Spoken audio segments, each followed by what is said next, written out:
Speaking of doing nefarious things out in the open, we also got a new batch of photos from Jeffrey Epstein's estate this week. House Democrats released a bunch of photos showing figures including Donald Trump, Bill Clinton, and the former Prince Andrew, as well as right-wing political operative Steve Bannon, billionaires Richard Branson and Bill Gates, filmmaker Woody Allen, in a surprise to nobody, former Treasury Secretary Larry Summers, and law professor Alan Dershowitz. This is part of a broader effort to pressure the Trump administration for transparency as they are forced to release the long-awaited Epstein files. Democrats and an unusual mix of Republican allies demand justice for Epstein's victims, while Trump allies accuse them of cherry-picking images and insist there is no evidence of wrongdoing by the president. Now, Chuck, listen, with everything else out there, and, theoretically, we're supposed to be getting a bunch of files in the next couple weeks.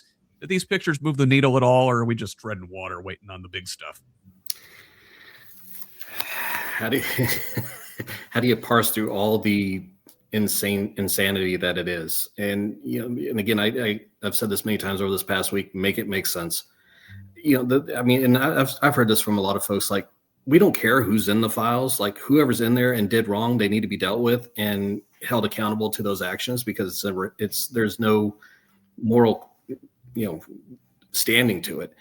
But as far as treading water, if I were them, I'd be seeing wait a minute, water's way up there, I'm way down here at this point, because it's going to drown the majority of those that are involved in it. And the Tangerine Terror is no exception to it. And he's not going to be able to deflect this. Oh, I do nothing about it. Right. Let's just go with that one. Yeah, we'll see. I still am not convinced that we're going to get any transparency and any truth out of this story, even when we get a bunch of files here in the next couple weeks.